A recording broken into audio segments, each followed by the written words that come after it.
جو شخص سڑکوں پہ رہتا ہے اس کے تجربات بھی فضو ہوتے ہیں، تو گاڑیوں کے پیچھے لکھے ہوئے جملے پڑھنے کو ملتے ہیں تو کچھ تو ایسے ہوتے ہیں کہ اداس کر دیتے ہیں، کچھ دکھی کر دیتے ہیں، اور کچھ ایسے ہیں کہ ہنسی نہیں تھمتی۔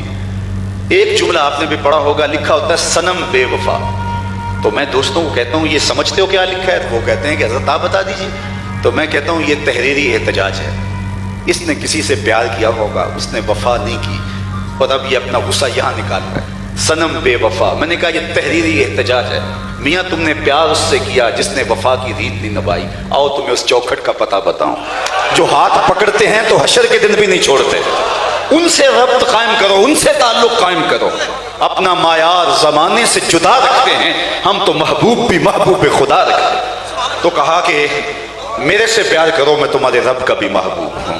اللہ اکبر۔ پھر فرمایا وَأَحِبُّوا أَهْلَ بَيْتِي لِحُبِّي، اور میرے اہل بیت سے میری وجہ سے پیار کرو کہ وہ رسول اللہ کی طرف ہے، وہ حضور کی نسل ہیں، وہ حضور کا خاندان ہے۔ اللہ اکبر۔ تو حضور نبی رحمت صلی اللہ علیہ وسلم نے ان کا پیار سکھایا۔ اسامہ بن زید بن حارثہ رضی اللہ تعالیٰ عنہ فرماتے ہیں میں حضور کی خدمت میں حاضر ہوا۔ اللہ اکبر۔ رات کا ایک پہر بیت گیا تھا۔ حاضر کیوں ہوا؟ فی بعض الحاجہ، کسی حاجت کے لیے۔ صحابہ اپنی حاجتیں لے کے حضور کی چوکھٹ پہ جایا کرتے تھے۔ یہ فتنہ بعد میں پیدا ہوا کہ نبی سے نہیں مانگنا چاہیے، امریکہ سے مانگ لینا چاہیے۔ ایک تو ہی ہوتے ہیں میریاں آساں دا سہارا، دس کنوں کراں جے تینوں نہ کراں یار۔ اگر اس در سے جھولی پھیلا کے نہیں مانگنی تو کس در پہ جائیں، کس چوکھٹ پہ جائیں؟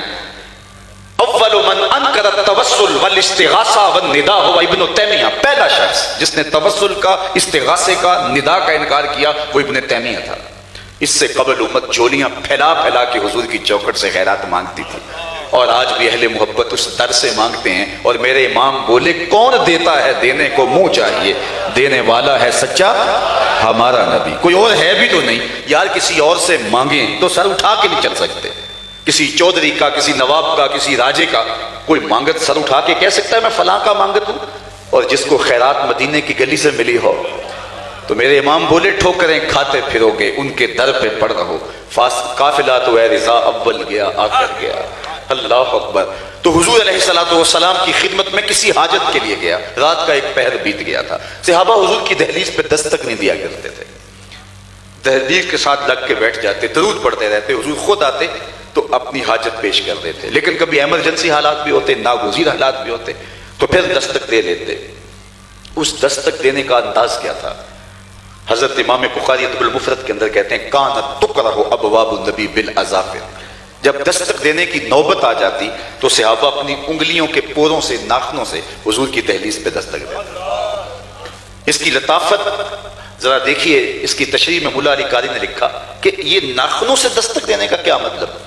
تو کہا اے دربن خفیفن و دکن لطیفن تعظیمن و تکریمن و تشریفن، کہا یہ سب کچھ حضور کی عزت افزائی کے لیے تھا۔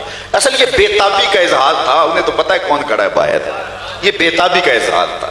تو دروازے پہ اپنے ناخنوں سے، پوروں سے دستک دیتے۔ ساغر صدیقی نے کہا تھا نا کہ میں نے پلکوں سے در یار پہ دستک دی ہے، میں وہ سائل ہوں جسے کوئی صدا یاد نہیں۔ یہ اس کا شاعرانہ تخیل ہے، اس نے عملاً در حبیب پہ یوں دستک نہیں دی ہوگی، لیکن صحابہ نے تو دے کے دکھائی۔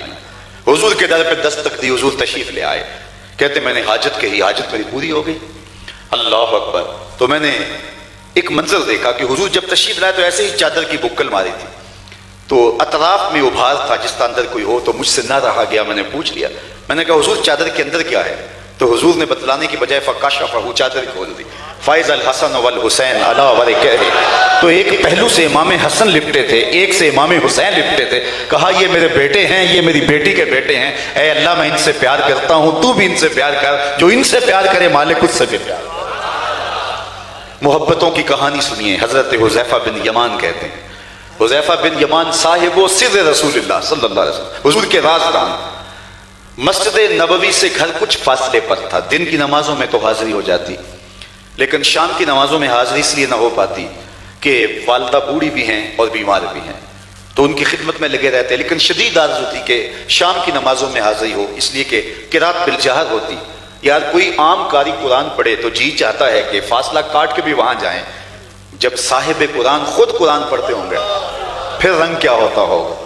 حضرت ابو موسیٰ اشعری رضی اللہ تعالیٰ عنہ فرماتے ہیں ایک دن فجر کی نماز تھی، حضور تھے، سورہ والضحیٰ کی تلاوت تھی، ابھی تک نشہ ہی نہیں اترتا، چونکہ سورۃ الضحیٰ کے اندر حضور کے حسن کا ذکر ہے، اور حسین اپنے حسن کا تذکرہ خود ہی چھیڑ لے، جب ناز میں آ جائے تو پھر تو رنگ کوئی اور ہی ہوتے ہوں گے نا۔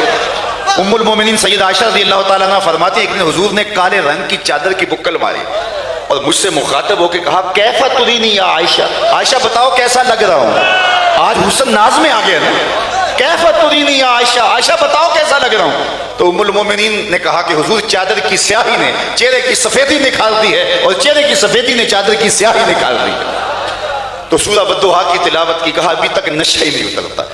اب حذیفہ بن یمان کہتے ہیں میری آرزو تھی جا کے حضور کی قرات سنوں، لیکن ماں کا بڑھاپا آڑے آتا، میں ماں کو ایک لالچ دی، میں نے کہا امی اگر آپ مجھے اجازت دیں تو میں حضور کی خدمت میں جاتا ہوں، مغرب کی نماز پڑھوں گا، پھر جب سلام پھرے گا تو میں اپنے لیے اور آپ کے لیے حضور سے مغفرت کی دعا کرواؤں گا۔ لالچ بڑی اچھی تھی، ماں نے کہا جا پتر میں اجازت دیتی، انہیں پتہ تھا حضور کے ہاتھ اٹھ گئے تو خالی نہیں موڑے جاتے۔ اجابت کا صحرا عنایت کا جوڑا، دلہن بن کے نکلی دعائے محمد۔ حضور کی عادت یہ تھی جب کسی کے ہاں تشریف لے جاتے تو دروازے پہ دستک دیتے اور بلند آواز سے السلام علیکم کہتے، اگر جواب آیا تو ٹھیک، نہیں تھے دوسری مرتبہ بھی جواب نہیں آیا تو تیسری مرتبہ دروازے پہ دستک دی، السلام علیکم کہا، اگر تیسری بار بھی جواب نہیں آیا حضور تشریف لے جاتے۔ یہی ادب ہے، کسی کے دروازے پہ دھرنا دے کے بیٹھ نہیں جانا چاہیے، ہو سکتا ہے کوئی کام ہو، اور میرا خیال یہ موبائل کا ادب بھی اس سے سمجھنا چاہیے۔ 3 مرتبہ بیل ہو گئی ہے، اگر کوئی جواب نہیں دے رہا، ہم جب خود تھک جاتے ہیں تو بچے کو دے دیتے ہیں یہ کام اب تم کرو، تو 3 مرتبہ کسی کو آپ بیل کریں کافی ہوتا ہے۔ حضور گئے السلام علیکم کہا، جواب نہیں آیا، دوسری مرتبہ تیسری مرتبہ، تو جب حضور نے کہا السلام علیکم تو جو صحابی جن کے دروازے پہ حضور تشریف فرما تھے انہوں نے دروازے کے سوراخوں سے دیکھا اور پہچانا حضور ہے، تو انہوں نے کہا وعلیکم السلام، لیکن دل ہی دل میں کہا۔ پھر حضور نے کہا السلام علیکم تو انہوں نے پھر دل ہی دل میں کہا وعلیکم السلام۔ حضور نے پھر کہا السلام علیکم، پھر ہی دل دل میں کہا وعلیکم السلام۔ 3 مرتبہ ہو گیا، حضور جانے لگے، انہوں نے جلدی دروازہ کھولا، حضور میں حاضر ہوں، تو فرمایا میں تو 3 مرتبہ کہا دروازہ نہیں کھلا، حضور میں نے 3 بار سنا، میں نے جواب بھی دیا، لیکن میں کسکن ہولے ہولے بول رہا تھا، میری آرزو یہ تھی حضور بار بار مجھے سلامتی کی دعا دیتے رہے۔ انہیں پتا تھا ان لبوں سے نکلی ہوئی دعا باب اجابت تک پہنچتی ہے اور قبولیت کی سند لے کے پلٹتی ہے۔ تو کہا میں نے ماں کو لالچ یہ دی، ماں نے کہا جاؤ پتر، میں حضور کی خدمت میں حاضر ہو گیا، مغرب کی نماز پڑھی، سلام پھرا تو میرے دل میں تھا کہ میں حضور سے عرض کروں کہ میرے لیے میری ماں کے لیے مغفرت کی دعا کر دیجیے، لیکن حضور نوافل میں اذکار میں ایسے مشغول ہوئے آرزو رکھنے کے باوجود عرض نہ کر سکا، اور بار بار مجھے خیال آ رہا تھا کہ ماں نے جاتے پوچھنا ہے، حضور سے بخشش کی دعا کروائی تھی لیکن حضور تو مشغول ہیں۔ اسی اثناء میں عشاء کی اذان پکاری جانے لگی، وقت ہوا، حضور مصلی پہ آئے، نماز پڑھائی، سلام پھرا تو حضور اٹھے اور کاشانہ اقدس کی طرف چل دیے۔ جن لوگوں نے مسجد نبوی کا منظر دیکھا ہے ان کی نگاہوں میں سارا نقشہ آ گیا ہوگا کہ مصلی نبوی سے حجرہ عائشہ کا فاصلہ کتنا ہے، اور جنہوں نے نہیں دیکھا آج کی مجلس میں ان کے نام دعا ہے وہ اڑ کے مدینے چلے جائیں۔ سچی بات ہے، جس نے مدینہ نہیں دیکھا اس نے کچھ نہیں دیکھا، جنہوں ویک کے اکھیاں ٹھر دیاں نے، جنہوں ویک کے ٹھردا سینہ ہے، ربا تیری ساری خدائی وچوں بس اکو شہر مدینہ ہے۔ تو حضور جب چلے نا تو حذیفہ بن یمان رضی اللہ تعالیٰ عنہ کو ماں کا وعدہ یاد آ رہا تھا جو ماں کے ساتھ کر کے آئے تھے، تو وہ بھی حضور کے پیچھے چل پڑے، بس کچھ رفتار تیز ہو گئی اور قدموں کی آہٹ پیدا ہوئی، تو آقا کریم نے رخ پھیرے بغیر فرمایا کہ من ھذا، حذیفہ تو میرے پیچھے پیچھے کون آ رہا ہے، حذیفہ تو نہیں۔ اب ان کا دل تیز تیز دھڑک رہا تھا کہ ماں نے کہا تھا حضور سے بخشش کی دعا کروانی ہے، تو موقع لگ گیا کہ حضور رک گئے۔ حضور نے فرمایا من ھذا، حذیفہ تو میرے پیچھے پیچھے کون آ رہا ہے، حذیفہ تو نہیں۔ قلت نعم، میں نے کہا جی جی حضور میں حذیفہ ہوں۔ فرمایا ما حاجتک غفر اللہ لک ولامک، کیا کام ہے، اللہ تجھے بھی بخش دے تیری ماں کو بھی بخش دے۔ اللہ اکبر، یار پیار وہاں کیجئے جو پیار کی ریت بھی تو نبھائے نا۔